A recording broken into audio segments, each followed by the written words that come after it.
बहुत बहुत स्वागत है आपके अपने चैनल जीनियस क्लास में। आज जो हम लोग चैप्टर लेने वाले हैं, आज की क्लास में जो हम चैप्टर डिस्कस करने वाले हैं उस चैप्टर का नाम है रिफ्लेक्शन ऑफ लाइट। सबसे पहले इस चैप्टर को समझने से पहले हमें ये पता होना चाहिए कि लाइट क्या होती है। तो बेटा देखो, लाइट क्या होती है। Light is a form of energy. Light is enable us to see object from which it comes और विच इट रिफ्लेक्टेड। यानी क्या होती है, लाइट एक क्या है बेटा, ऊर्जा है। लाइट क्या है, is a form of energy. Light क्या है, एक प्रकार की ऊर्जा है जो कि क्या करती है, light is enable us to see. Light हमें किसी भी वस्तु को दिखने योग्य बनाती है। अगर किसी भी वस्तु से लाइट पास होकर के उस लाइट क्या कहते हैं, किसी भी वस्तु से रिफ्लेक्ट होकर के हमारे आंखों तक नहीं आएगी, तब तक हमें वो वस्तु नहीं दिखेगी। माना कि बेटा यहाँ पे कोई ऑब्जेक्ट रखा हुआ है और यहाँ पे हमारा क्या है, यहाँ पे हमारा मिरर रखा हुआ है। तो ये जो हमारी लाइट है, ये लाइट मान लो सन से आ रही है, तो ये जब तक इस वस्तु पे नहीं दिखाई देगी, जब तक कि क्या होगा बेटा, जब तक कि इस वस्तु से टकराकर इस मिरर पे ना पड़े, तब तक इस मिरर के अंदर इसकी इमेज नहीं बनेगी। वैसे ही हमारी आंखों में लेंस लगे होते हैं, तो हमें जब तक कोई वस्तु नहीं दिखती, जब तक कि लाइट उस वस्तु से टकराकर हमारी आंखों तक ना पड़े, तब तक हमें कोई भी वस्तु नहीं दिखती। तो बेटा रिफ्लेक्शन ऑफ लाइट क्या है कि light is a form of energy. Light एक प्रकार की ऊर्जा है और light is enable us to see object. Light हमें क्या करती है, इस योग्य बनाती है हम किसी भी वस्तु को देख सकें। और विच इट कम्स और विच इट रिफ्लेक्टेड, यानी अगर उस वस्तु से जब कोई लाइट रिफ्लेक्ट होकर हमारी आंखों तक आती है, तभी हम वस्तु को आसानी से देख सकते हैं। अब अगला पार्ट है कि बेटा रिफ्लेक्शन ऑफ लाइट है क्या। The process of sending back the light. देखो बेटा इसके अंदर हम पढ़ते हैं, the process of sending back light rays which it fall on the surface on the object is called reflection. मान लिया कि हमने यहाँ पे क्या बना लिया, एक मिरर बना लिया। हमने यहाँ पे एक मिरर बना लिया और बेटा हमारी सन से हमारी लाइट आ रही है। क्या आ रही है, सन से। ये हमारे सन है और सन से हमारी लाइट आ रही है। हमारा सन हमने बना दिया सुंदर मुंह वाला। यहां से हमारी लाइट आ रही है और लाइट आती है डायरेक्ट, सीधे लाइट आ रही है। और इस जो कि हमारा क्या है, साइनी सरफेस है, ये क्या है हमारा साइनी सरफेस है। साइनी सरफेस से टकराकर क्या हो जा रही है, बैक हो जा रही है। और जिस एंगल के तहत आ रही है उस एंगल के तहत ये क्या हो जा रही है, बैक हो जा रही है, सेंडिंग बैक हो जा रही है। यही क्या कहलाता है बेटा, reflection of light. The process of sending back the light rays which it fall on the surface of an object. बेटा लाइट देखो सन से सीधी चलती हुई आ रही है और हमारा ये जो प्लेन मिरर है, प्लेन मिरर से टकराकर ये क्या हो जा रही है बेटा, सेंडिंग बैक हो जा रही है। यही क्या कहलाता है, रिफ्लेक्शन ऑफ लाइट। क्लियर बच्चों।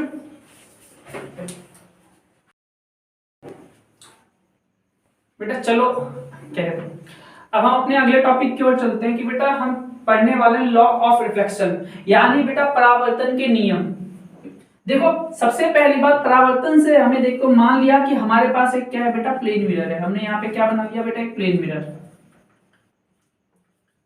बेटा प्लेन मिरर हमने बना लिया और ये हमारा सन है, माना सन है। सन से बेटा लाइट आ रही है और जो लाइट सन से डायरेक्ट सीधी आती है हमारे मिरर के ऊपर, इसे बोलते हैं इंसिडेंट रे। क्या बोलते हैं, इंसिडेंट रे। जो रे डायरेक्ट सन से किसी मिरर के ऊपर आती है, बिल्कुल स्ट्रेट लाइट में आती है, तो वो क्या कहलाती है, हमारी वो इंसिडेंट रे कहलाती है। बेटा रे क्या होती है, रे हमेशा सीधी लाइन में चलती है। रे को हिंदी में बोलते हैं सूर्य की किरण। किरण की बात करें तो किरण हमेशा सूर्य की क्या होती है, हमेशा सीधी और स्ट्रेट लाइन में चलती है। और जो बहुत सारी किरणें आपस में पैरेलल लाइंस में चलती हैं, पैरेलल बना के चलती हैं। तो बेटा अगर बात करें जो सन से डायरेक्ट रे जो हमारी इस प्लेन मिरर के ऊपर पड़ रही है, उसको हमने क्या बोल दिया, इंसिडेंट रे। अब बेटा इंसिडेंट रे क्या होती है बेटा, जैसे ही रिफ्लेक्ट हो, जैसे हमारी प्लेन मिरर के ऊपर साइनी सरफेस पे पड़ती है, वैसे ही क्या होती है, रिफ्लेक्ट हो जाती है। और जब ये रिफ्लेक्ट होती है तो इस रिफ्लेक्ट होने के बाद ये जो रे निकलती है इसे क्या बोलते हैं बेटा, रिफ्लेक्टेड रे। क्या बोलते हैं, रिफ्लेक्टेड रे। मतलब एक जो सन होती है, जो बेटा रे डायरेक्ट आती है सन से प्लेन मिरर के ऊपर, उसका नाम दे दिया हमने इंसिडेंट रे। और जो बेटा रे हमारी डायरेक्ट से जो रिफ्लेक्ट होने के बाद सेंडिंग बैक हो जा रही है, इंसिडेंट रे जो बेटा हमारी प्लेन मिरर के ऊपर आ रही है, वो सेंडिंग बैक हो जा रही है, उसे हम क्या बोलेंगे, रिफ्लेक्टेड रे। अब यहाँ पे हम इसके बीचों बीच एक क्या करते हैं, एक 90 डिग्री का परपेंडिकुलर खींचते हैं, जिसको नाम दिया जाता है नॉर्मल। क्या नाम देते हैं, नॉर्मल। लॉ ऑफ रिफ्लेक्शन हम लोग पढ़ रहे हैं, उसमें हमने क्या पढ़ा कि बेटा अगर कोई सूर्य की किरण सीधी आ रही है और किसके ऊपर पड़ रही है, हमारी समतल दर्पण पर पड़ रही है, प्लेन मिरर पर पड़ रही है, तो इस रे को जो सीधी आती है समतल दर्पण तक, उसको बोलते हैं इंसिडेंट रे। और जो दूसरी रे होती है वो क्या, जो हमारी क्या कहते हैं, सेंडिंग बैक हो जा रही है। इंसिडेंट रे जब प्लेन मिरर पर पड़ने के बाद अपना क्या कहते हैं, डायरेक्शन चेंज करती है, तो उसको बोलते हैं रिफ्लेक्टेड रे। और हमने एक 90 डिग्री का जो क्या खींच दिया बेटा, एक लाइन खींच दी है, जो कि इमेजिनरी लाइन है, उसको नाम दे दिया हमने नॉर्मल। अभी जो नॉर्मल है बेटा, नॉर्मल और इंसिडेंट रे के बीच में एक एंगल बन रहा है, देख रहे हो। और बेटा आपका जो ये इंसिडेंट नॉर्मल और रिफ्लेक्टेड रे, इसके बीच में भी एंगल बन रहा है। जो एंगल बनता है नॉर्मल और इंसिडेंट रे के बीच, उसका नाम देते हैं एंगल आई। जो एंगल बनता है नॉर्मल और रिफ्लेक्टेड रे के बीच, उसको नाम दिया जाता है आर, एंगल आर। तो अगर हम बात करें तो एंगल ऑफ इंसिडेंस क्या है, एंगल ऑफ रिफ्लेक्शन क्या है? The angle between the incident रे एंड द नॉर्मल इज क्या कहलाता है बेटा? वो एंगल ऑफ इंसिडेंस। और जो एंगल बनता है बेटा, the angle between normal and reflected ray is क्या कहलाता है? Is called angle of reflection. यानी अगर हम बात करें इंसिडेंट रे और नॉर्मल के बीच में बनने वाला कोण क्या कहलाता है बेटा? वो इंसिडेंट एंगल कहलाता है। और जो आपका नॉर्मल और रिफ्लेक्टेड रे के बीच में बनने वाला कोण क्या कहलाता है? Reflected angle. अब देखो, अब हमारे एंगल्स की बात करनी है तो हमने बात करना है लॉ ऑफ रिफ्लेक्शन के बारे में। हमने क्या पढ़ लिया कि बेटा अगर कोई इंसिडेंट रे हमारी आ रही है जो प्लेन के ऊपर, क्या कहते हैं, प्लेन मिरर के ऊपर जो डायरेक्ट रे आके पड़ती है सूर्य की किरण से, हमने नाम दे दिया इंसिडेंट रे। और सेंडिंग बैक हो जा रही है पढ़ने के बाद, उसको हमने नाम दे दिया रिफ्लेक्टेड रे। हमने एक इमेजिनरी लाइन भी ड्रॉ कर ली जिसका नाम नॉर्मल दे दिया। हमने ये भी बता दिया कि इन दोनों के बीच में, इंसिडेंट रे और नॉर्मल के बीच में बनने वाला एंगल को एंगल ऑफ इंसिडेंस कहते हैं। और रिफ्लेक्टेड रे और क्या हो गया, एंड रिफ्लेक्टेड रे और नॉर्मल के बीच में बनने वाले एंगल को क्या बोलते हैं? Angle of reflection. अगर हम लॉ की बात करें तो हमारा जो फर्स्ट लॉ क्या बोलता है कि the incident ray, the reflected ray and the normal all lie in the same plane. हमारा पहला नियम क्या बोलता है परावर्तन का? फर्स्ट लॉ क्या बोलता है एंगल ऑफ रिफ्लेक्शन का? कि बेटा जो हमारा इंसिडेंट रे और जो नॉर्मल रे और जो रिफ्लेक्टेड रे, वो तीनों हमेशा सेम प्लेन पर लाई करते हैं। तो आप लोग देख सकते हैं कि बेटा जो हमारा इंसिडेंट रे, नॉर्मल रे और जो हमारा रिफ्लेक्टेड रे, वो सेम प्लेन पर, सेम पॉइंट पर लाई कर रहा है। ये हमारा पहला नियम कहता है। दूसरा नियम क्या कहता है कि बेटा the angle of reflection is always equal to angle of reflection. यानी बेटा जो इंसिडेंट रे नॉर्मल से जितने एंगल के साथ आता है, वो सेंडिंग बैक होने के बाद भी सेम एंगल बनाता है, वो क्या कर देता है बेटा? रिफ्लेक्ट हो जाता है। तो एंगल आई जो होता है always equal to angle R. यानी अगर हमारा जो आई है बेटा 30 डिग्री का होगा, तो बेटा एंगल आर भी हमारा क्या होगा? 30 डिग्री। यानी एंगल ऑफ इंसिडेंस अगर 30 डिग्री का होगा तो एंगल ऑफ रिफ्लेक्शन भी क्या होगा?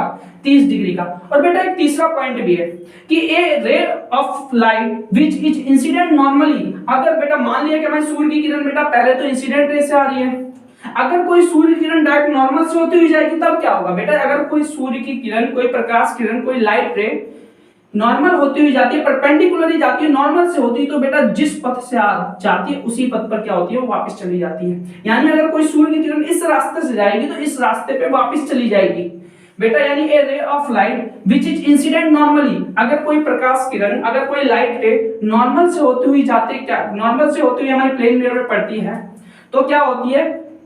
On a mirror is reflected back along the same path. तो बेटा रिफ्लेक्ट होने के बाद वो बिल्कुल सेम पथ पर चली जाती है। और इस केस में जो एंगल आई होता है वो एंगल आर के, एंगल आई और एंगल आर दोनों क्या होते हैं? जीरो। क्योंकि इस बीच में नॉर्मल और इंसिडेंट रे और रिफ्लेक्टेड रे दोनों के बीच में कोई भी एंगल नहीं बनता है, इसलिए क्या बन जाता है? एंगल आई एंगल आर हमेशा दोनों क्या हो जाते हैं? जीरो हो जाते हैं। समझ गए बेटा? ये लॉ ऑफ रिफ्लेक्शन थे। आप लोग इसका, ये लॉ ऑफ रिफ्लेक्शन थे, आप लोग इसका स्क्रीनशॉट ले सकते हैं।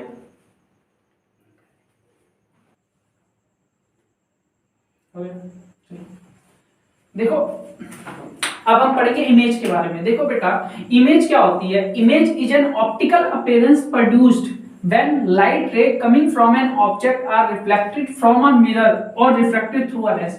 बेटा इमेज क्या होती है? एक ऑप्टिकल अपीयरेंस होती है, एक ऐसी अपीयरेंस जो हमें कब प्रोड्यूस्ड होती है? वो ऑप्टिकल अपीयरेंस कब प्रोड्यूस्ड होती है? when light rays, जब प्रकाश किरण क्या होती है फ्रॉम, जब देखो चलो इसको एक एग्जांपल से लेकर के चलते हैं। मान लिया एक आदमी है बेटा, क्या है यहाँ पे? एक आदमी, देखो मुंह सुंदर सा है, बाल सुंदर से बना देते हैं यहाँ पे, चलो बाल सुंदर सा है। अब बेटा क्या होगा?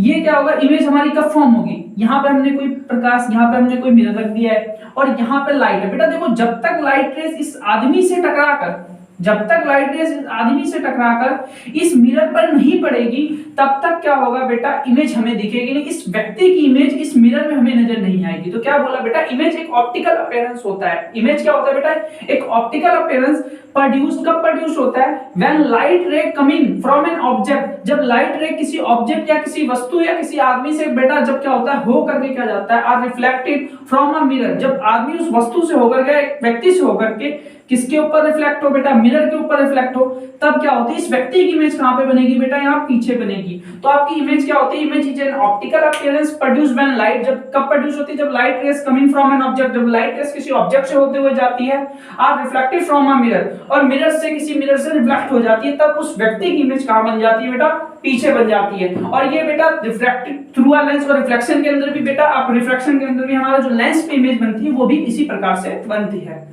देखो इमेज की बात करें तो इमेज हमारा दो अलग अलग कैटेगरी में डिवाइड है। सबसे पहली जो इमेज हम पढ़ते हैं उसका नाम है रियल इमेज। कैसे इमेज होती है बेटा, रियल इमेज, जिसे हिंदी में वास्तविक प्रतिबिंब बोलते हैं।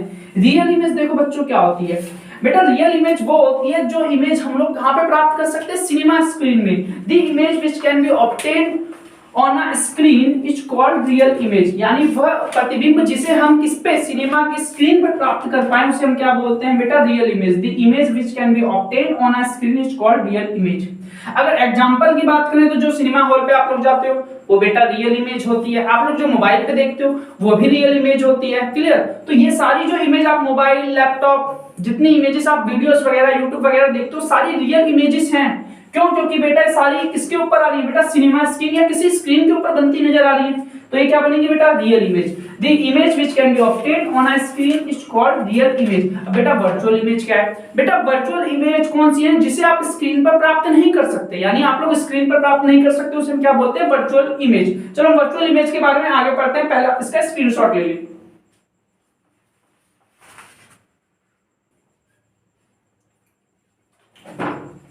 चलिए इमेज की हम बात कर रहे थे, हमने रियल इमेज जान ली थी बेटा। रियल इमेज कौन सी थी, जिस इमेज को, जिस प्रतिबिंब को हम स्क्रीन पर प्राप्त कर सकते हैं उसे हम क्या बोलते हैं बेटा, रियल इमेज। अब हम बात करते हैं वर्चुअल इमेज फिर क्या होती है बेटा। वर्चुअल इमेज की बात करें तो वर्चुअल इमेज क्या होती है, the image which can not be obtained on a screen, या वह इमेज जिसे हम लोग स्क्रीन पर प्राप्त नहीं कर सकते हैं वो क्या कहलाती है बेटा, वर्चुअल इमेज। यानी वह इमेज, वह प्रतिबिंब जिसे हम सिनेमा की स्क्रीन या मोबाइल की स्क्रीन, इन अलग अलग स्क्रीन, लैपटॉप की स्क्रीन, इन सभी स्क्रीन पर प्राप्त नहीं कर सकते उसे हम क्या बोलते हैं बेटा, वर्चुअल इमेज। क्लियर? इसे हम बोलते हैं वर्चुअल इमेज। इसे आभासी प्रतिबिंब बोलते हैं, हिंदी में हम इसको क्या बोलते हैं बेटा, आभासी प्रतिबिंब। इसको हम क्या बोलते हैं, आभासी प्रतिबिंब। और बेटा इसको बोलते हैं वास्तविक प्रतिबिंब। अब यहां से हम थोड़ा इसके अंदर डिफरेंस करने की कोशिश करते हैं। बेटा वास्तविक प्रतिबिंब हम किसे कहेंगे बेटा, आभासी प्रतिबिंब तो वो होता है ना जो आपको बेटा आभास कराए आपके होने का, लेकिन रियल में आप ना हो। और वास्तविक क्या होता है कि जो आप प्रत्यक्ष रूप से हो वही हो। तो अगर हम बात करें, अब क्या बोला है कि बेटा एग्जांपल की बात करें वर्चुअल इमेज की, तो virtual image can be seen only by looking into a mirror. जब आपको आभासी प्रतिबिंब देखना है तो आप मिरर में देखेंगे अपने चेहरे को, और जैसे ही मिरर में आपको चेहरे देखेंगे तो आपको जो आप जिस तरीके से जो भी आपने कपड़े पहने होंगे वही नजर आएगा। यानी आपको आभास कराएगा ना आपके होने का कि मिरर के अंदर आप हैं, लेकिन वास्तव में तो आप नहीं होते हैं। जैसे ही आप हटेंगे कोई दूसरा आएगा, उसकी इमेज दिखाएगा, तो सेम मिरर अलग अलग आपको दिखाएगा। जैसे ही आप सामने से हटेंगे उसका जो आपको आभास करा रहा था कि आपकी फोटो तुरंत हट जाएगी, किसी दूसरे की फोटो आने लग जाएगी। तो बेटा आभासी प्रतिबिंब सिर्फ आपको आभास कराता है, जबकि रियल क्या होता है बेटा, रियल देखो अगर आप सिनेमा की स्क्रीन पर बैठे हो, आपने खुद फिल्म बनाई, तो बेटा आपकी स्क्रीन के ऊपर आपकी फोटो, आपकी फिल्म चल रही होगी, आप उस फिल्म के अंदर उस पर्दे के ऊपर आपकी फोटो दिख रही होगी, आप प्रॉपर उसके ऊपर एक्शन करते हुए दिख रहे होगे। लेकिन आप सामने बैठे होगे, क्या आपका वहां पे प्रतिबिंब है, क्या आप वहां पे आभासी हो बेटा, क्योंकि आपने मोबाइल के अंदर अपनी रियल और वास्तविक इमेजेस को क्या कर लो, रियल बेटा, रियल जो आपने रियल अपनी जो वीडियो है उसे शूटिंग कराई है, उसके बाद वो इमेज आपको कहां दिख रही है बेटा, स्क्रीन पर दिख रही है। स्क्रीन पर आपके होने ना होने से फर्क नहीं पड़ता। आपने एक बार अगर शूटिंग करा दी है तो आप हमेशा के लिए हो, आप चाहे यहाँ पे आपकी फोटो को लगाना, चाहे यहाँ पे आपकी वीडियो चलानी हो, चाहे दूसरी जगह वीडियो चलाओ, उस वीडियो में सेम पर जैसे आपने शूटिंग कराई वैसे ही नजर आते हो। क्यों? क्योंकि बेटा वो रियल इमेज है। रियल इमेज का मतलब ही क्या बेटा, वास्तविक प्रतिबिंब। आपने वास्तविक में जो भी शूटिंग कराई वो आप हर पर्दे पे सेम आप ही तो हो। क्या आप हर जगह जा रहे हो? जैसे आपको आभासी प्रतिबिंब चाहिए तो आपको कहां पे जाना पड़ता है, मिरर के सामने जाओगे तभी तो आभास कराएगा। जैसे ही आप हट गए कोई दूसरा आ जाएगा। लेकिन क्या अगर आप एक सिनेमा हॉल से हटते हो तो क्या आपकी पिक्चर बंद हो जाएगी? क्या आपकी जगह उस सिनेमा हॉल के पर्दे पे कोई दूसरा जगह? नहीं, ऐसा नहीं होता। क्यों? क्योंकि बेटा वो रियल इमेज होती है। मोबाइल के अंदर आपने कोई भी अपनी वीडियो बनाई तो आपकी रियल इमेज है। आप अगर हो ना हो, अगर किसी को आपकी वीडियो देखनी है, आपको देखना है तो आप उस वीडियो के तहत देख सकता है। लेकिन अगर किसी को मिरर में आपको देखना है तो जब तक आप मिरर के सामने खड़े नहीं होते, जब तक आप उसके सामने अपने होने का आभास नहीं कराते, तब तक आपको वो आप उस मिरर के अंदर आपकी जो प्रतिबिंब है वो नहीं दिखेगा। तो रियल इमेज और वास्तविक इमेज का मेरे ख्याल से आप लोगों को डिफरेंस समझ में आ चुका होगा। चलिए आप लोग एक बार इसके भी स्क्रीनशॉट ले लीजिए, फिर हम आगे बढ़ते हैं। ठीक है, ठीक है, चलिए अब हम आगे बढ़ते हैं और आगे हम पढ़ते हैं मिरर के बारे में। देखो बच्चों, मिरर जो हमारा होता है बेटा दो प्रकार का होता है। सबसे पहला जो है वो प्लेन मिरर है और दूसरा जो इसका प्रकार है स्फेरिकल मिरर है। अगर हम स्फेरिकल की हिंदी में बात करें तो स्फेरिकल को हिंदी में बोलता जाता है गोलीय दर्पण। अगर आपने कभी गोला देखा हो तो गोला कुछ इस प्रकार का होगा। अगर मैं इसको यहाँ से कट कर दूं और यहाँ पे ऐसे ऐसे लगा दूं, बेटा यहाँ पे मैंने आपको मान लो कि यहाँ पे मैंने पेंट कर दिया, यहाँ पे मैंने सिल्वर सल्फाइड का पीछे लेप लगा दी, तो बेटा ये क्या बन जाएगा, मिरर बन जाएगा। तभी इसको स्फेरिकल मिरर कहा गया, क्योंकि ये जितने भी अगर आप स्फेरिकल मिरर और बेटा स्फेरिकल मिरर भी देखो आपके दो पार्ट्स में अलग अलग डिवाइडेड है। सबसे पहला कनकेव मिरर, दूसरा है कन्वेक्स मिरर। कनकेव मिरर की बात करूं तो कनकेव मिरर का जरा आप फिगर देखो, क्या कनकेव मिरर का फिगर कुछ इससे मैच नहीं करता? करता है ना, क्योंकि बेटा ये गोले का ही आधा पार्ट है, यानी गोले में से ही इसे स्फीयर में से ही काट के मिरर बना दिया गया है, तो इसलिए इसको क्या बोला गया, कनकेव मिरर। और कन्वेक्स की बात करें तो अगर आप गोले की बात करो, गोला उल्टा ले लें और ऐसे काट दे तो बेटा आपका ये क्या बन जाएगा, कन्वेक्स मिरर। तो आपका जो कनकेव मिरर और कन्वेक्स मिरर ये दोनों ही स्फीयर का पार्ट है, इसीलिए इसको क्या बोला जाता है, स्फेरिकल मिरर। और प्लेन मिरर आपका बेटा एकदम सीधा है, प्लेन मिरर है। क्लियर? अगर हम बेटा मिरर की बात करें तो आपका जो कनकेव मिरर होता है, कनकेव मिरर को आप क्या बोलते हैं बेटा, कन्वर्जिंग मिरर। कनकेव मिरर का एक जो स्पेशल नाम है, कनकेव मिरर को आप क्या बोलते हो, कन्वर्जिंग मिरर। Converging mirror. और बेटा ये जो है आपका जो कन्वेक्स मिरर है, इसको हम नाम देते हैं डाइवर्जिंग मिरर। Diverging mirror. अगर हम बेटे देखो, अगर हम लोग को पहचानना हो कोई चीज कनकेव है तो क्या कन्वेक्स है, तो आपने कभी मुट्ठी देखी है बेटा, ऐसे देखो, आपका जो पीछे वाला हिस्सा होता है इसको बोलते हैं कन्वेक्स मिरर, और आपका जो आगे वाला हिस्सा होता है इसको क्या बोलते हैं बेटा, कनकेव मिरर। अगर आपने स्पून देखा तो स्पून का जो पीछे वाला उभरी वाली सतह होती है उसको हम बोलते हैं कन्वेक्स मिरर, और जो स्पून का आगे वाला हिस्सा जो बेटा दबा हुआ होता है कुछ इस प्रकार का होता है, उसे क्या बोलते हैं बेटा, कनकेव मिरर। कनकेव मिरर का देखो काम क्या होता है, कनकेव मिरर पर बेटा अगर कोई लाइट पड़ती है तो कनकेव मिरर उसको कन्वर्ज करके सिकोड़ देता है। लाइट क्या करता है, लाइट को सिकोड़ता है। अगर आपसे पूछा जाए कि स्फेरिकल मिरर में कौन सा मिरर है जो लाइट को सिकोड़ देता है, तो आप क्या बोलेंगे कि कनकेव मिरर क्या करता है, लाइट को सिकोड़ने का काम करता है। तो फिर बेटा यहाँ पे पूछा जाएगा कि लाइट को फैलाने का काम कौन करता है, तो आप क्या बोलेंगे, कन्वेक्स मिरर। क्योंकि कन्वेक्स मिरर जो होता है लाइट को डाइवर्ज करने का काम करता है, इसलिए इसको क्या बोला जाता है, डाइवर्जिंग मिरर। यानी अगर लाइट यहां से गई बेटा, अगर लाइट यहां से जा रही है तो बेटा कनकेव मिरर क्या होगा, लाइट को डाइवर्ज कर देगा। क्या कर देगा, डाइवर्ज कर देगा। कन्वेक्स क्या करेगा, डाइवर्ज कर देगा। जबकि आपका कनकेव क्या वो लाइट को कन्वर्ज करेगा, ये लाइट को सिकोड़ेगा, ये लाइट को फैलाएगा।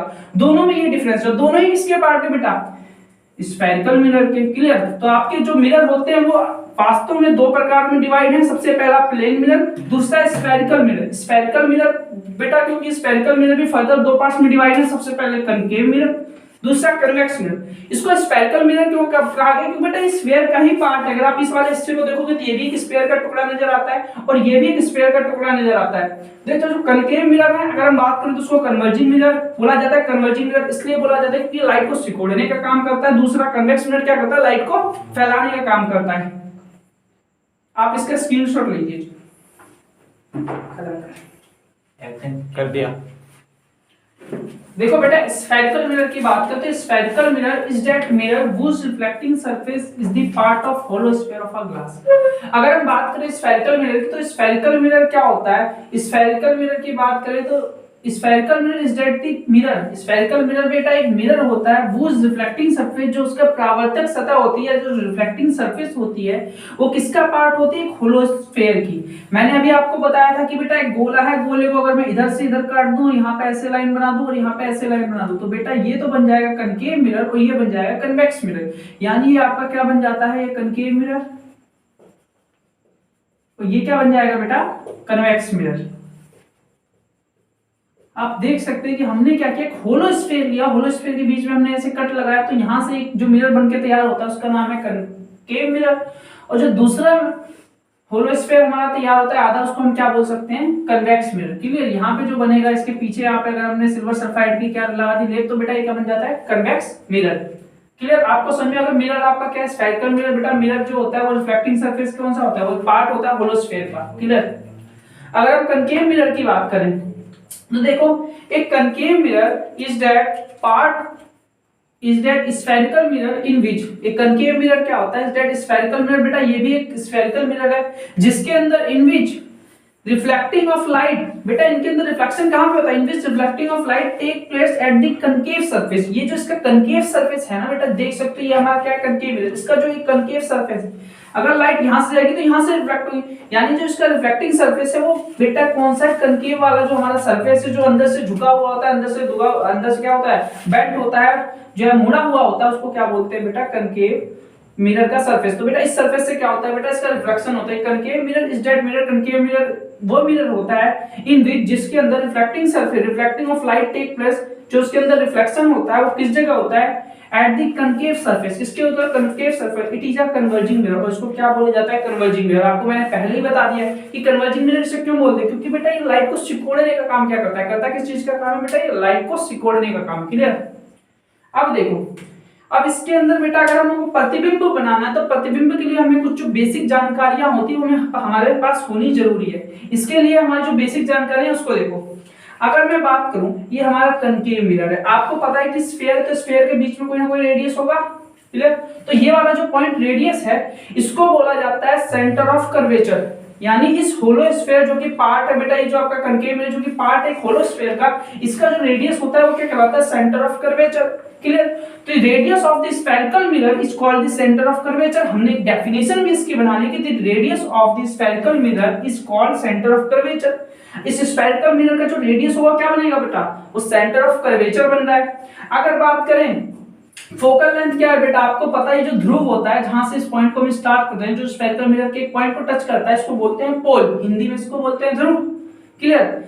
अब बेटा फोकल लेंथ क्या होता है, the focal length of a concave mirror is the distance, जो फोकल लेंथ होता है वो डिस्टेंस होता है जो पोल और प्रिंसिपल फोकस के बीच में होता है। बेटा प्रिंसिपल फोकस किसे बोलते हैं बेटा, प्रिंसिपल फोकस उसे बोलते हैं जिस तरफ से लाइट रे आती है उस तरफ अगर कोई फोकस है, अगर लाइट रे बेटा इस तरफ से आ रही है तो बेटा ये जो प्रिंसिपल फोकस है वो इधर होगा, अगर बेटा लाइट रे उस तरफ से आती है तो प्रिंसिपल फोकस उधर होता है, पर इसका प्रिंसिपल फोकस यहाँ पे, क्योंकि लाइट रे यहाँ से एंट्री करेगी कनकेव मिरर के अंदर।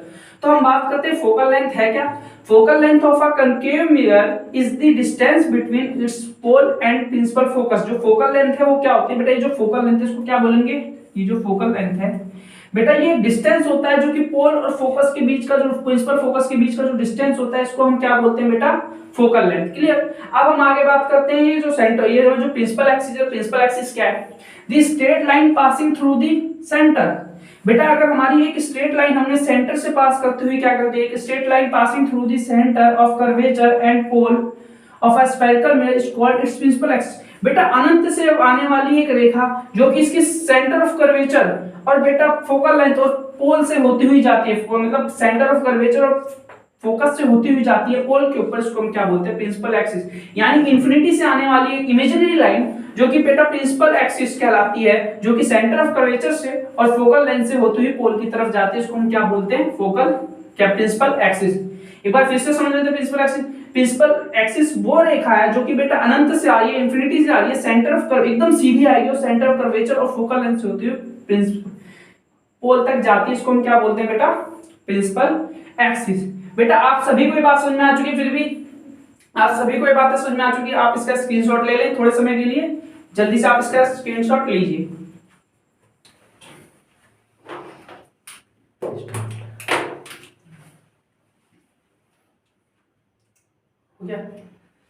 चलिए बच्चों, तो अब देखो बेटा किसी भी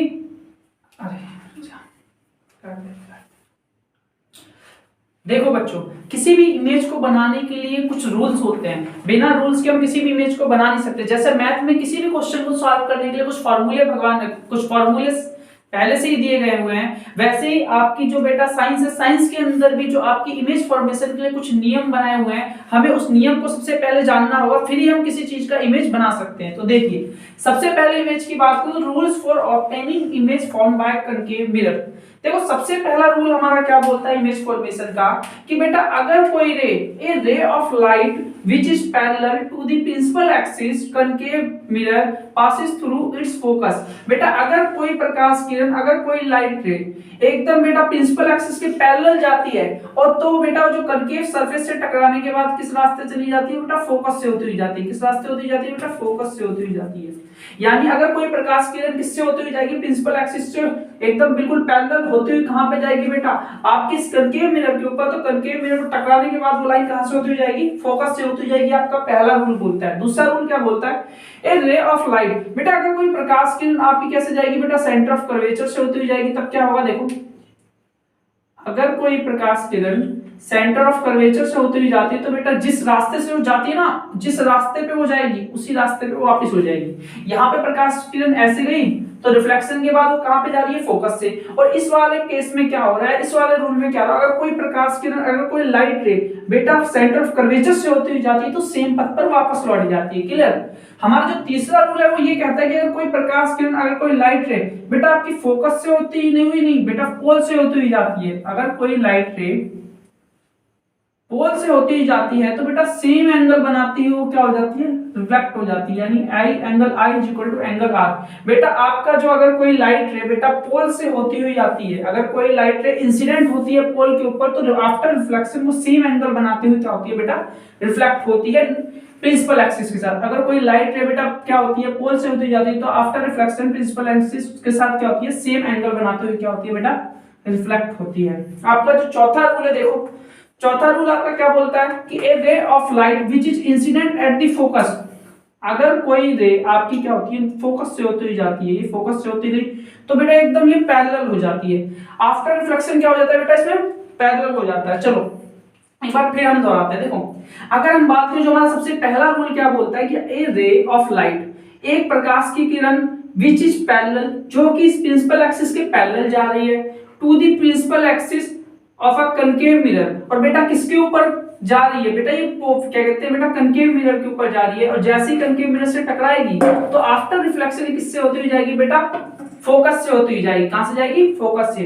जो दूसरा रूल है वो क्या बोलता है, a ray of light passes through the centre of curvature. अगर कोई लाइट रे बेटा सेंटर ऑफ कर्वेचर से होती हुई जाती है तो बेटा जिस रास्ते से वो आई थी ना उसी रास्ते से क्या हो जाती है, वापस चली जाती है। और हमारा जो रूल नंबर तीसरा क्या बोलता है, a ray of light which is incident at the pole. अगर कोई रे बेटा इंसिडेंट होता है बिल्कुल पोल पर तो बेटा क्या होता है, सेम एंगल बनाता है प्रिंसिपल एक्सिस के साथ आफ्टर रिफ्लेक्शन। जैसे वो यहां से जब रिफ्लेक्ट होने के बाद जाएगा ना तो ये जो एंगल I है वो एंगल R के इक्वल होगा, सेम एंगल के साथ रिफ्लेक्शन होगा उसका।